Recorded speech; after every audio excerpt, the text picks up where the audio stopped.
हमारे भाजपा के सांसद श्री अग्रवाल जी, भाई और बहन, ये जो लड़ाई लड़ी जा रही है 7 नए कत्ल खाने खोलने के लिए, ये बहुत पहले शुरू होनी चाहिए थी। और ये तब शुरू होनी चाहिए थी जब देश का सबसे पहला कत्ल खाना शुरू हुआ था, जिसका नाम था अल कबीर।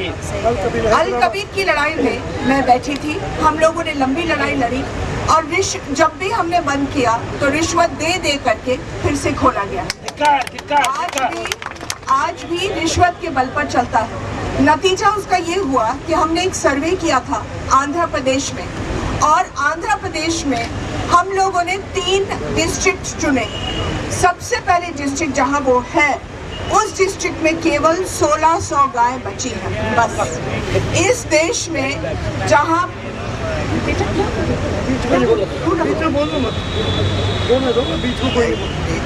इस देश में 1600 गाय पूरे डिस्ट्रिक्ट में होना, इसका मतलब है एक गाय की कीमत बेहद बढ़ करके 50 से 60 हज़ार हो गई, ताकि कोई भी गरीब गाय को ना खरीदे।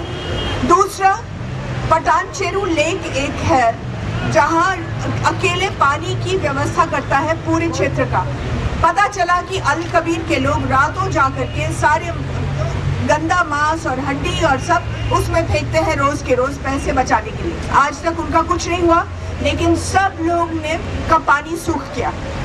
तीसरा, हैदराबाद एक ऐसी जगह है जहां औरतें उठती हैं 2 बजे सुबह और जाती हैं अपने मटके लेकर के, प्लास्टिक के मटके लेकर के पानी भरने के लिए।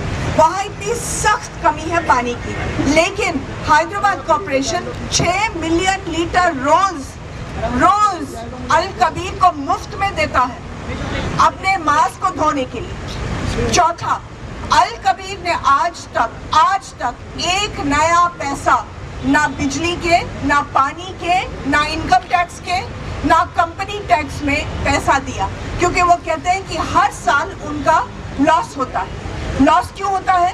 अल कबीर ने दुबई में एक अपनी फैक्ट्री खोली है, जो मालिक है वो अपने आप को मांस भेजता है। अल कबीर का कारखाना यहाँ चिट्ठी लिखता है कि आपका जो मांस पहुंचा था वो खराब है, इसलिए हमको फेंकना पड़ा। 20-25 साल से वो रोज का रोज मांस खराब निकल रहा है, और जो मालिक है उसने अपने लिए बोइंग खरीदा है एक खराब मांस के ऊपर, लेकिन देश को नुकसान के अलावा कुछ नहीं हुआ। दूसरा जो खुला, वो खुला पंजाब मीट्स।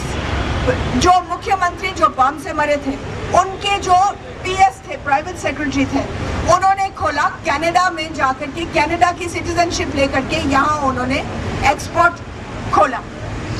उसके बाद दो हैं, वो है ईदगाह और देवनार रोज के रोज गाय काट करके अपना पैसा बनाता है, हालांकि वो सरकारी है। उसमें कोई भी जाए और नाजायज काम देखे तो उसके टांगे तोड़े जाते हैं, कईयों पर गोली लग गई है, बहुत लोग अस्पताल पहुंचे हैं। यहाँ ईदगाह मैंने 6 महीने के लिए बंद किया, तो अब नया कत्ल खाना बना है संदीप दीक्षित के कॉन्स्टिट्यूएंसी में, और वो नया कत्ल खाना पर पाबंदी लगी है कि कोई भी इंसान वहाँ नहीं जा सकता, कोई तस्वीर नहीं खींच सकता है, कोई उसमें प्रवेश नहीं कर सकता है, क्योंकि वो 50% वहाँ गाय कट रही है और सबका सब इलीगल एक्सपोर्ट के लिए जा रहा है। इसमें बछड़े भी कट रहे हैं। अब उत्तर प्रदेश में अल्लाना नाम की चीज है, जिन्होंने कत्ल खाना खोले, और अगर आप रात को सड़क पर खड़े रहेंगे तो एक ट्रक में आपको 60, 70 गाय, भैंस, बैल, एक के ऊपर एक टांगे तोड़े हुए, आंख फोड़े हुए, माँ के ऊपर बच्चा, बच्चा के ऊपर माँ, घंटों के लिए, दिन के लिए चलेंगे। उनमें से 50% तो वैसे ही मर जाते हैं, और फिर उनको काटा जाता है। और कैसे काटते हैं आपको मालूम है? जब मॉडर्न हम लोग बात करते हैं तो मॉडर्न क्या होता है? गाय को पिछड़े हुए टांग से एकदम से ऊपर खींचो और उल्टा टांगो, उसमें ये भारी 2 टन की गाय या 1 टन की गाय, वो उसका टांग टूट जाता है। उसको फिर लटकाओ एक चेन से, टूटे हुए टांग पर, एक टांग पर, और सबसे पहले उसके ऊपर उबला हुआ पानी फेंको, ताकि उसका मांस साफ हो जाए। उसके बाद थोड़ी इतनी छोटी सी छुरी के साथ उसका गला काटो, लेकिन पूरा गला मत काटना क्योंकि मरना नहीं चाहते, नहीं तो खून रुक जाएगा। तो गला काटो, यहाँ तक काटो कि खून टपकता रहे, क्योंकि वो खून का अलग बिक्री होता है। उसके बाद उसके मांस को छीलना शुरू कर दो। मांस जब आधे रास्ते छीलन होती है तब जाकर के गाय मरती है, उसको 2 घंटे लगते हैं। मेरी उंगली पर तनिक सी सुई 1 सेकंड के लिए आ जाए तो मुझे कितना दर्द होता है। और ये सोचो, ये हमारी माँ है और उसके साथ हम करते, पहले दूध निकालो, फिर लंबा भेजो, फिर उसको उल्टा टांगो, फिर काटो, और सब का सब नाजायज। और ये कत्ल खाने जो मॉडर्न अपने आप को कहलाते हैं, जितना क्रूरता ये करते हैं और कोई नहीं करता।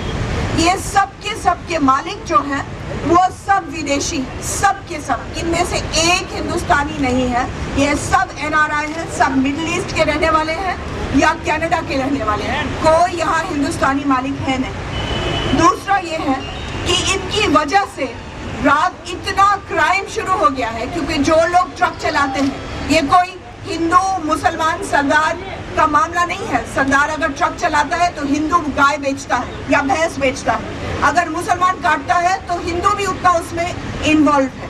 ये सारे के सारे क्रिमिनल्स हैं। और जब कानून कहता है कि खाली 4 गाय या 4 भैंस जा सकते हैं, जैसे मैंने कहा 50, 60, 70 हम लोग निकालते हैं। अब जब वो इसका पैसा कहाँ जाता है? मैंने ये नहीं कहा है, ये उत्तर प्रदेश पुलिस के आंकड़े हैं कि उन्होंने 3 साल पहले एक बहुत लंबी इन्वेस्टिगेशन करी। शैलजा कांत मिश्र के पास वो इन्वेस्टिगेशन सौंपी गई, जो DGP है।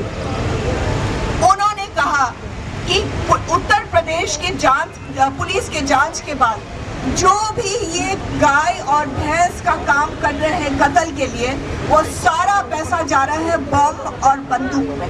वो सारा पैसा नेपाल भेजा जा रहा है और नेपाल के जरिए बम और बंदूक खरीदे जा रहे हैं इस देश को तबाह करने के लिए। ये उत्तर प्रदेश पुलिस का कहना है। ये कत्ल खाने शुरू हो जाएंगे तो ये और भी क्राइम बढ़ेगा। कौन आप में से नहीं है, कौन शरीफ, चाहे मुसलमान हो, चाहे हिंदू हो, चाहे कोई और हो, कौन शरीफ नहीं है जो डरता नहीं है रामपुर जाने के लिए? कौन नहीं डरता है मुरादाबाद जाने के लिए? कौन नहीं डरता है मेरठ जाने के लिए? ये इतनी सुंदर शहर है, अब केवल कत्ल खानों के जड़ बन गए। और नतीजा ये हुआ है कि सब लोग चलते हैं चाकू के साथ, सब चलते हैं बंदूक के साथ। एक हवा, एक मौसम बन गया है क्राइम का, और इस क्राइम का जड़ है गाय कत्ल, गौ मांस का धंधा करना, और वो भी नाजायज। इसलिए अगर हमने उत्तर प्रदेश को बचाना है, तो अगर हमने क्राइम कैपिटल नहीं बनाना है पूरे देश में, तो हमको ये कत्ल खाने, क्या सारे नाजायज कत्ल खाने बंद करने होंगे, जायज कत्ल खाने बंद करने होंगे। आखिर अगर आप और मैं आज अगर मटर बेचना चाहते हैं, मटर विदेश भेजा चाहते, तो क्या सरकार हमको मुफ्त की जमीन देती है? क्या मुफ्त में हमको एक मशीन देती है मटर छीलने के लिए? क्या मुफ्त में हमारे लिए सफाई करती है? क्या मुफ्त में हमको देती है कोई भी सुविधा ताकि हम मटर बेच करके शराफत से जिंदगी जिए, या गेहूं या अनाज या कोई धान? सवाल ही नहीं है। आप मरो मिटो, उधार ले लो, जमीन खरीदो, अपने आप इकट्ठा करो कभी, और उसके बाद विदेश भेजना नहीं भेजना ये आपके ऊपर। लेकिन मांस के लिए सरकार आपको मुफ्त में जमीन देगी, इसके मुताबिक आपको देगी मुफ्त में बनाई का काम, आपको 100% सब्सिडी मिलेगा, और ये सब करने के बाद आपके लिए मुफ्त का पानी मिलेगा। आप और मैं जो रहेंगे इन शहरों में, हमको टैक्स देना पड़ेगा ताकि कत्ल खाना सरकार चलाए, और ताकि प्राइवेट पार्टीज उसको बाहर भेजें। हम लोगों ने ठेका लिया रखा है मिडिल ईस्ट को खिलाने के लिए, हमने ठेका लिया रखा है यूरोप को खिलाने के लिए।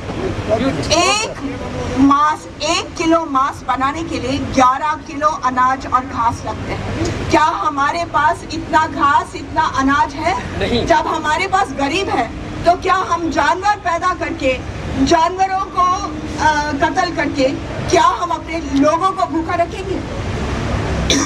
1 1 किलो मांस को धोने के लिए 300 लीटर लगते हैं।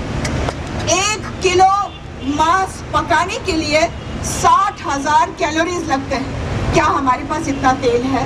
क्या हमारे पास इतना सब कुछ है कि हम मांस अपने आप ही खाएं, विदेश को भी खिलाएं? ये अपने लोग भूखे नंगे हो। अरावली जो यहाँ दिल्ली के बाहर बनाए गए थे दिल्ली की सुरक्षा के लिए, या दिल्ली रखी गई थी क्योंकि अरावली पहाड़ उनकी सुरक्षा करते थे, आज पूरे अरावली नंगे हैं क्योंकि उनके ऊपर जानवर चराए जाते हैं। और नतीजा ये हुआ है कि यहाँ की जो सस्पेंडेड पार्टिकुलेट मैटर है वो इतना भर गया है कि हमारे सारे जो फेफड़े हैं वो काले हो गए। वहाँ की हवा से जो पहाड़ हमको बचा सकते थे, आज खुद वो पहाड़ मरने के मोड़ पर आ गए। जो हमारे पास पानी नहीं है, क्या हम चाहते हैं कि उत्तर प्रदेश में पूरा पानी जाए कत्लखानों में?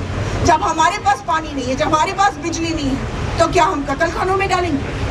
सवाल ही नहीं उठता। लेकिन अब हमको करना पड़ेगा एक मुहिम, एक बहुत तगड़ी मुहिम। ये सवाल नहीं कि 4 जैनी